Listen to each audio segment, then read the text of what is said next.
sadness, anguish, grief, anguish, grief, all the things that bring the pain of humanity, pain of being human, all the suffering in the world. I love it. I love that shit. I love that shit. Why is it turning colors? Smonchu! How could you love the horribleness of life? Wouldn't you just want to be happy all the time? Absolutely not. No, I would not like to be happy all the time. Because, listen, if I was happy all of the time, what would happiness be? It would just be nothing. It would just be my life. That's it. There's nothing. Happiness is like a drug. It's like an excitement and joy and all those things. It's like if you are too happy or too joyful for too long, the rush of dopamine and everything you get from it is just kind of gonna like, you know? Like, even if it's steady happiness, it's gonna feel like this because you're gonna feel less of the effects of it over time. That's why grief is just as important as happiness. Grief and happiness equal. They are same level. They're on the same level of importance. So why am I talking about this? Why is this seems like a pretty mundane, obvious concept once you really think about it. Maybe most people know this and I'm just having this realization. I don't know, I feel like people always strive, at least me, always strive to just be happy all the time and never have a issue or anything. And the second there's an issue, it's like, fuck, the world's fucking ending! You know? But I don't know, again, maybe that's just because maybe it's just my BPD. It's always my BPD, you know, because it's my entire personality. Literally. Okay, I'm talking about this because last week I was on my period, and it was a really bad period. Like, it was really bad emotionally. And I was having, like, meltdowns, like, multiple times a day. Like, really bad ones. The world was ending, right? Those really good existential crises just out of nowhere at 7 a.m. because I'm still awake because my sleep schedule's really good. But anyways, one of these crises was just about like my like entire worldview was shattered over this like one pretty small thing. I was like fucking broken. I was like going off like 5 hours of sleep and it was like actually like 10 in the morning. Like I was still awake at 10 in the morning. I was like, well, my life is over. It was funny because, you know, in these moments I realized that it is just a very temporary thing that I'll move on from. We'll get through it, you know, it's temporary, it'll move on. And I've definitely grown because I used to just think that was my life forever. Every time I would have one of these fucking episodes, it's like, well, my life's over. And I sometimes, you know, when I have these episodes, I do genuinely kind of believe that my life is completely over. This time, you know, I was really like, I'm on my period. I know it's my BPD too. It's like, oh, it's really great having a period and BPD. I love being a woman. Only women can have BPD. It's just the damn period. It's just how women are. Having those paired together. Oh yeah, it's really a treat. I was like completely ruined. But then the next day, again, this is probably just my BPD. The next day I woke up, I wasn't doing too good. I was doing a bit better after sleeping, but then, you know, I like started to do like my makeup. I was like, you know what? I want to film this video I really want to make. I have a really funny idea that I've had in the back of my mind for like a month. I wrote like a script for it and I never made the video. And so I was like, you know what? I'm gonna record it today. And so I was getting ready. And as I was getting ready, I was like, fucking brain explosion moment I guess. And I went on a whole fucking tangent on my private Instagram account, which I don't think a single person watched. Thank God. I don't know, it kind of made me realize something about the content I'm making.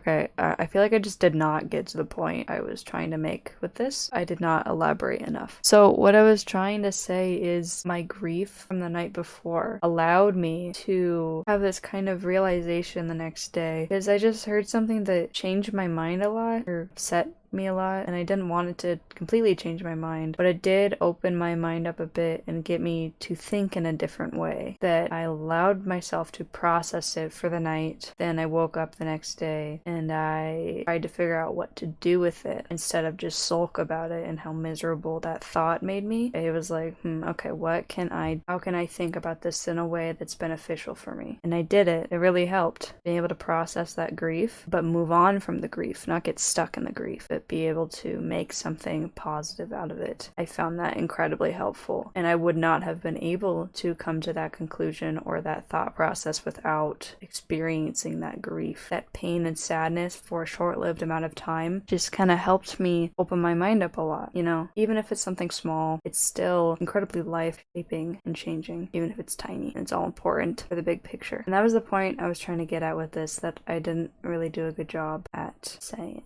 And you just stop recording these types of things at 3 in the morning with no script. The next thing I kind of realized or like thought about was I had this random thing. This is related to like love and grief and, you know, happiness and all that, and how grief is so fucking incredibly important. Like an example is when you see someone that you want to be friends with, like if you work with someone or you go to school with someone, or even if you just see someone in public, like anything, like you just see someone, probably more likely on a regular basis, you see someone and you're like, wow, that person looks like really cool. So your brain just kind of forces a persona around this person based off of nothing, based off what you want in them and maybe the very basic things you know about them or whatever, or maybe the things you pick up on or learn from other people about this person or whatever. I don't know. I'm basing this off my own experience. I don't know if other people experience this. You build this idea of this person in your head, right? You have this idea of a person. And then, let's say you're lucky, you get to know them. You become friends with this person or acquaintances, or you just maybe interact with them a few times or whatever. You will grieve losing that idea of that person in your head. That's just what's gonna happen. And if you're lucky, this person will live up to or above this idea you had in your head, right? And therefore, the happiness will outweigh the grief. But you probably will still have some sort of grief in your head about this person that you lost, this person you built in your head. This person can't obviously live up to be perfectly what you expected unless you're some prophet of God. But again, I have a very severe case of this where I build a very strong idea of someone in my head.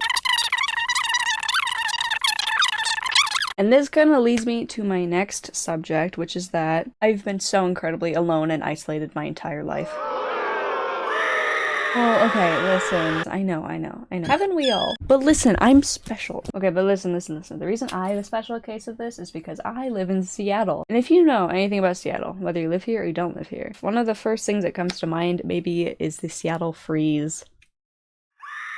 If you don't know what the Seattle freeze is, it's basically the idea that Seattleites are very cold and distant and don't really like to make friends or get to know people that aren't people they already know. And typically, this affects people who are moving to Seattle, who aren't from Seattle. They'll come to Seattle and they'll notice, like, damn, these people are like lonely and miserable and don't want to talk to anyone and are mean. And it's true. It's most of the people who are moving to Seattle. I've lived in Seattle for basically my entire conscious existence, and I haven't really picked up on it. Like now that I think about it, yeah, like what I'm talking about. The reason I've been so lonely is through, you know, all of high school and everything. I didn't have like any friends. In middle school, I did a little bit better, but not really. I feel like the reason I have been so easily indoctrinated into believing that I'm like some super introverted, sad person who hates everyone has been because of this Seattle freeze. Like, I was just reading an article, I think from the New York Times, where basically it was like, you know, like FOMO, like the fear of missing out? Yeah, Seattleites actually have something called JOMO,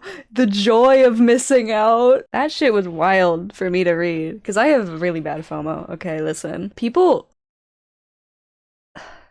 Yeah, I'm an introverted person. I'm an introvert, and I don't say that in the way of, oh, I'm gonna excuse all of my self-isolation and just be miserable and alone. Like, no, that's not what I think being an introvert is. That's not being an introvert. But no, I am an introvert because I prefer to have smaller, closer connections. I'm really good at one-on-one interactions or like smaller group interactions between like a couple people. Yeah, even being an introvert, I still love people and want to spend time with people, want to go out, want to have friends, want to improve my social issues and my social anxiety and such, but I was able to be okay with being this person who made their entire personality being social anxiety or having social anxiety, and being able to just sit in my room and be sad and hang out with my one best friend and just being okay with that until God knows when. Oh my god, no, I just remembered I have this diary entry from when I was like I was like 12 or something, or like 13, I don't know. It said something like, I just need to grow up. Basically just I need to grow up, get in that grind set, make a bunch of money, be alone, I don't care. And I had that genuine mindset. I was like, I don't need anyone. I just want to be rich and alone. And I remember I was obsessed with like money and like no, the thing is I wasn't even obsessed with money. I was just obsessed with being successful, I think, because I felt like such a fucking disappointment as a child. So maybe that was it.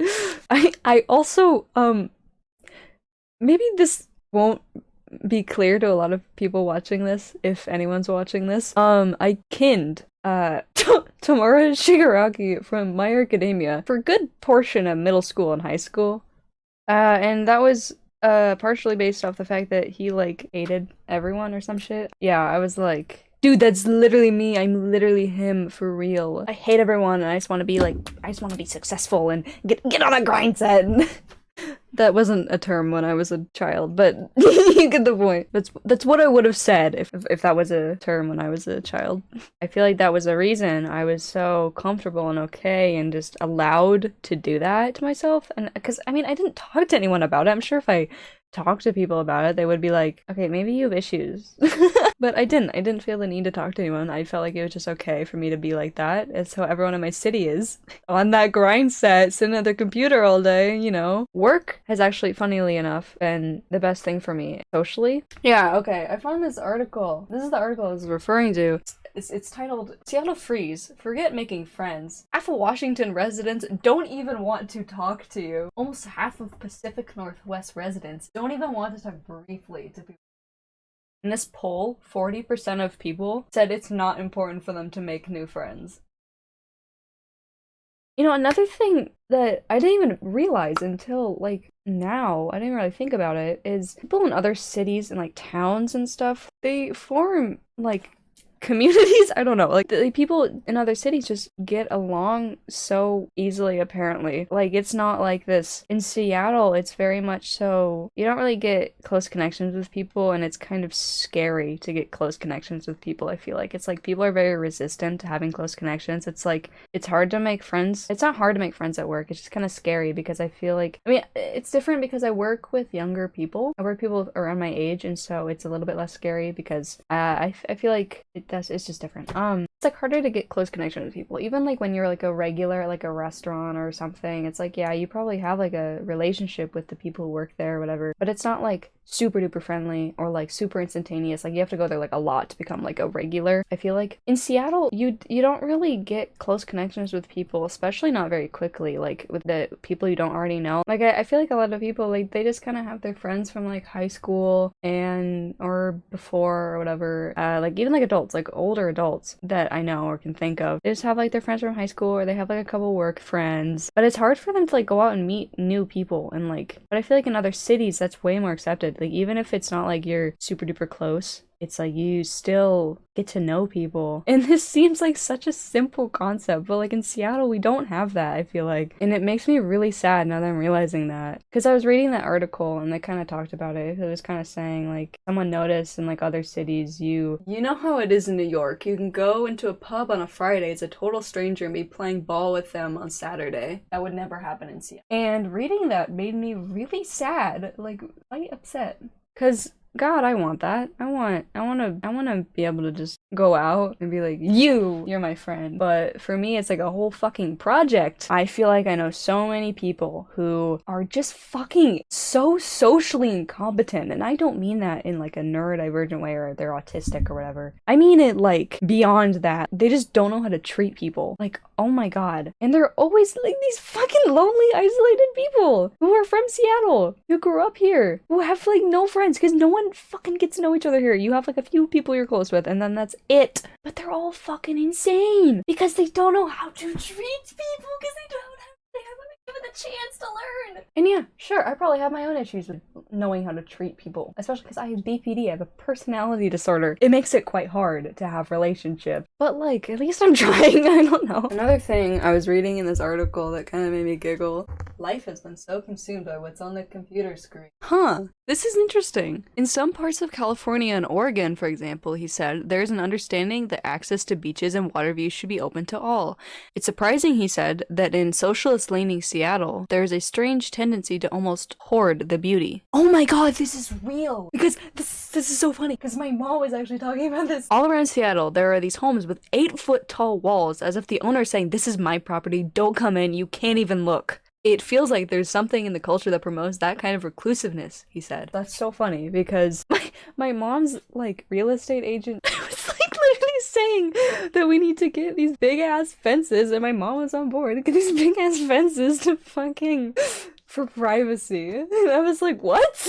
That sounds so ugly and miserable. Like, does that not sound gross? Like, even if it's not just for this reason that they're saying, that sounds just ugly. It was a very interesting article. It was a good one. I liked that one. Like, you know, I was very okay with being alone for a very long time. You know, I was like, you know, when I first started kind of being introduced to the concept of like actually like needing community, like people need community, I was very resistant towards it at first. You know, I was like kind of an edgy teenager, and I basically had no friends at that point. Yeah, that was pretty bad. That was pretty bad. For some reason, I was okay with that and didn't feel like I needed to change. I was just kind of waiting to become an adult. Anything else I was gonna say on this subject? Anything else I wanted to say about it? This is getting really long. Anything else I wanted to say? This is a mess. This is gonna be a fucking nightmare to edit. Like, actually, I got out of that. I was free. I was free from the trap of thinking all I needed was my spam account, my dog, and my shitty egregious boyfriend, ex-boyfriend now. I started talking to my best friend again, who I barely talked to for like a year or something. I started talking to my beef again. Kind of started trying to talk to my other friends again. I started talking to people at work way more. You know, I started being more social. All I did was I just started kind of started chatting it up with them. Like, I just started asking them questions. But, you know, when I was worried that I was being annoying by trying to interact with them, because, you know, that's how it is in Seattle. If you talk to someone too much, that's rude. So I just asked them. I was just like, is it like annoying you that I'm talking? And, like, asking all these questions, and they were like, no, I don't care. I was like, cool. And so I did that. I just talk with my coworkers. Like, we have these deep, good conversations, or I just info dump. If you want to get better at getting yourself out there, being more social, I can give you some advice from someone who is very fresh to this, not even good at it, and you probably shouldn't take advice from me, but I'm gonna try. Now, listen, I don't know where you're from, alright? My experience in Seattle, you know, like I've talked about in this video, has been very difficult. But I think what's good is to just at least begin by just talking to people. Don't focus on getting any super deep connections immediately. Just begin by maybe just compliment someone on the street. Become a regular at a restaurant or a cafe. That's a really good one. And that's pretty easy because you just go. And yeah, like you have to like spend money, and I know it's not accessible to everyone, but even if you just go to like get a cup of water, sometimes like cafes will give out cups of water for free. You can be known as the water guy, the guy who comes in and gets a cup of water every day, or just something like that. Like, try just maybe become a regular somewhere, or just start complimenting random people on the street nicely. Don't be weird, but you know, just say something nice to them, or just do something polite, do a favor. And I don't know where you work, maybe just try chatting to people at work. I talk to people at work. I've made friends at work. Some of them have not worked out, but some of them have been going pretty great. Just talk to people. Don't focus on like getting super deep connections immediately, because it's not going to happen. You have to get through the getting to know people phase first, and it might not even be people that you will end up having deep connections with, but if you at least start chatting to people, you'll get a lot more comfortable with doing that in cases where you might have the opportunity to grow a deep connection with a person. And you know what? Maybe you can find those community events like the one that I'm trying to do, where, you know, you can find something you like doing, you know, or you could even just find like a book club, you know, like most people, you know, reading. Try to make broad statements. You know, find something you like doing, like a writing club, a book club, go to an art class or any kind of class, go to a gym. I don't know. What do you like to do? I don't know what you like to do. Find something you like to do. Go to a place that harbors that activity and just try talking to someone. And I know it's hard, and I know it's not entirely your fault at all, but you at least try. That's what I'm doing. I'm at least trying. No point in not trying. You know, I was kind of struggling. I was like, I don't know how to find a community. Like, I don't know how to find a group of people. Like, I don't know where to go. So I was like, you know what? I'm just going to do my own. I'm just going to start my own. Do it. Do it. Start your own. Start your own community. Because, you know, it's not just for you. You want other people to be happy and have friends, right? So it's like you're doing a bunch of things at once, okay? You're being productive. Because, you know, if you're starting like an art community, you're doing your hobby, you're doing the thing you love doing. That's like productive. And if it's your job, if you're lucky, the dream, there you go. You're being productive. You're doing your job. But that's not entirely what being productive is, you know. Being productive can also be for yourself. Doing things for yourself, that's important. It's necessary. So it's productive. 2, you're making friends. You're getting to know people. You know, even if you're just seeing people, even if you're just saying hi, even if you don't really talk to them that much, you are interacting with another human being. 3, you're having other people interact with each other. They're getting to know each other. They're starting relationships, even if they're shallow or, you know, just surface level. It's great. That's great. That's amazing. So, you know, there's so many good things that can come out of it. I'm sure that's not even a very cohesive, comprehensive list of things that can happen from doing that. It's a great thing. And I'm really excited to do mine. I know I haven't even started yet, and I'm getting overly excited over, you know, a thing that I'm just making up in my head, which... You know what? I'm tying this back into my original point. I have this idea of this event in my head. I'm sure it's not going to be exactly what I want it to be. I'm sure I will grieve aspects of it because it's like not going to be perfectly exactly what I want. And that's okay because I'm realizing that now. I'm thinking, okay, I have this idea in my head. I know, probably not gonna live up to exactly what I think it's gonna be. That's okay. Because hopefully, if I'm lucky, it will be even better. So it won't even matter that I'm sad about that. And that's the beauty of grief and a community, and how much I hate Seattle and how much I don't want to live in Seattle. But I am stuck here for now. Please get me out of here. So I will make do with what I've got, and I will fix it. I'm gonna fix Seattle. It's gonna be me. I'm gonna be the one that fixes all of Seattle's problems. I love people. I love you. If you're watching this video, I love you. The fact that you clicked on this video and watched it till the end. If you're watching this,